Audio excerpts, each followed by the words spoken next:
مرحله دوم چیه؟ به نظرتون؟ خیلی زوده. زیر مجموعه گروه ها یکم زوده به اینا برسی. بله. دارید نزدیک میشی. سیاست گذاری. شما تو هر دایره المعارفی یه سیاست هایی دارید. سیاست ها یعنی اموری که حاکم بر کلیت دانشنامه هست. ببینید مثلا من بر فرض توی این جامعه المصطفی چند تا سیاست را میگم. مثلا تقریب، محوریت تقریب، من برای خودم دارم میگم، برای جامعه المصطفی میگم. اگر من بخوام یک دایره المعارف در رابطه با جامعه المصطفی برسم، باید سیاست تقریبا رعایت بکنم. یا مثلا دید جهانی، باید جهانی نگر باشم، محلی نگر نباشم. پرهیز از اختلافات قومیتی و نژادی و کشوری. مثلا نسبت به ایران یه جور برخورد کنم، نسبت به کشورهای دیگه یه جور.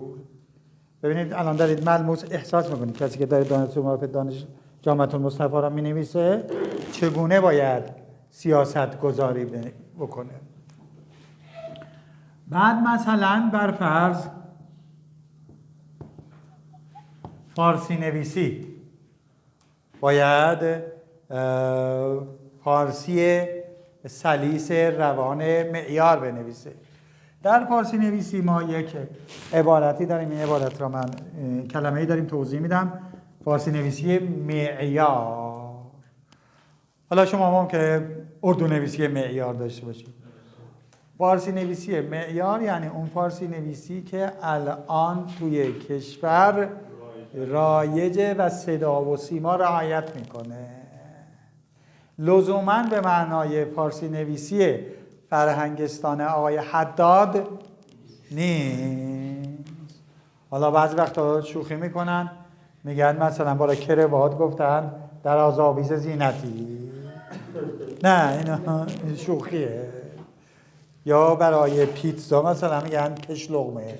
نمیدونم حالا اونا گفتن یا نگفتن. اون اوایل واقعا کلمه درست کرده بودن. دو شب کوچیک، دو شب بزرگ. تراکتور میگفتن. بعد اینا خیلی زایست. نه اون یه به اصطلاح زبانی هست که اشیا را به محتواش تعریف میکنه. مثلا به آینه میگه من درش پیدا، به شیشه میگه مثلا آن ورش پیدا، به دم پایی میگه نفر بر. اینا بله بله خب نفرم میبره دیگه، نفرم میبره. بله نفر بر. اون که نمیبره فقط یه ذره محافظت میکنه. چی؟ از سرما مثلا پاش دیگه نفرم میبره دیگه. بله این دمپایی به زمان پروتستان بود خیلی افتضاحش داره. بله. یا به خیار میگن مثلا سید چون رنگش سبزه بهش میگن سید. خب یا به گوجه میگن مثلا چرا خطر دیزی. آره این به اصطلاح دو چرخ کوچیک دو چرخ بزرگ از این باب اینا به اصطلاح فارسی نیست. به حمام میگن چه؟ پاکستان. آره میگن پاکستان. یا به مثلا رونها میگن مراکش، یعنی من را میکشه. اما من خواستم ببینم این نکته رو توجه کنید. ببینید ما الان در فارسی نویسی مثلا فارسی اصفهان داریم، فارسی شیراز داریم، فارسی خراسان داریم، فارسی تهران داریم، ممکنه توی شهرهای ما اعتراض کنن چرا شما فارسی تهران رو توجه میکنید. نه، ما باید فارسی معیار داشته باشیم. این فضای مجازی داره ضربه میزنه به زبان، به فارسی. به خصوص مثلا ما یه چیزی داریم به نام فینگلیش، اینا داره ضربه میزنه. زبان معیار را باید توی سیاست‌های یک دانشنامه باشه، حالا به هر زبانی میخواد نوشته بشه. از موضوع این که بحث دیگر در سیاست گذاری مثلا عدم مخالفت با مبانی اسلام و تشیع، عدم مخالفت با مبانی اسلام و تشیع، این خیلی مهمه. حالا شما یه چیزی خودت به نظرت رسیده، حتی ثابتش هم کردی، ممکنه با مبانی اسلام و تشیع مخالفت داشته باشه. مثلا این مخینون ارزش داری نمیشه؟ نه، مخالفت نکنه دیگه.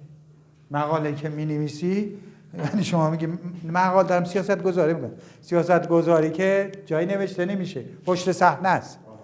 ما بزرگان که الان دور هم نشستیم داریم به اصطلاح سیاست گذاری میکنیم که مقاله‌ای که میاد با هر کدوم از این سیاست‌ها مخالف باشه، اینا به توییه، اینا دیگه اصلا ما رد میکنیم. عدم مخالفت با مبانی اسلام و تشیع. مبانی مبهم نیست؟ ببینید الان من عنوان نمیگم که ما یه چیزی میخوایم تفاهم کنیم با هم، چون مبانی متوجه میشی الان وقتی من میگم مثلا بحث امامت اگر مبنا باشه، بله، اسمت دایرش معلوم نیست، ما تو خودمون تعریف میکنیم، چون این را جایی نمیگیم که این پشت صحنه است. پشت صحنه دیگه بستگی به گفتمان داره، بستگی به تفاهم داره. بله، اون عنوان گزینی میاد رو ویترین، اینا تو ویترین نیست. الان خیلی از سیاست‌های مثلا جامعه المصطفی ممکنه تو ویترین نباشه. مثلا سیاست‌های گزینش ممکنه مثلا توی جایی نیاد. مثلا این که برفرض یک عضو هیئت علمی نمیتونه خارجی باشه، این جایی اومده؟ جایی نیومده، ولی عملاً اجرا. خب عدم مخالفت، اینا رو برای دانشنامه خودم میگم برای شما نمیگم. عدم مخالفت با سیاست‌های رسمی جمهوری اسلامی، با سیاست‌های جمهوری اسلامی مخالفت نداشته باشه. مثلا حالا فرض کن ما یه مقاله‌ای داریم ولایت فقیه، بیاد زیر پله ولایت فقیه بزنه، این قابل قبول نیست. این را سیاست خودمون گذاشتیم. ببین ممکنه من حالا برفرض سیاست نگذارم، اما اگر برفرض این فیلم پخش شد و من نبودم و کسان دیگه خواستن دایره المعارف جامعه المصطفی بنویسن، توجه دارن. بعد یکی از مهمترین سیاست‌های این دانشنامه ممکن این باشه: رعایت مسائل امنیتی. تا یک زمان مدیدی شاید هنوزم هست میگفتن شما آمار جامعه المصطفی را پخش نکنید.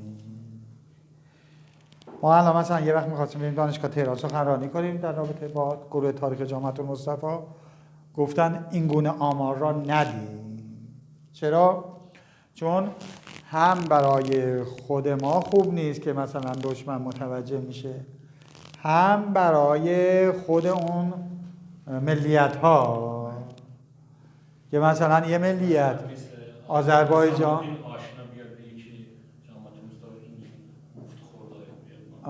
اون که نمیگفت مفخور، نه مفخور نگفت، نه گفت بودجه زیاده نسبت به چی.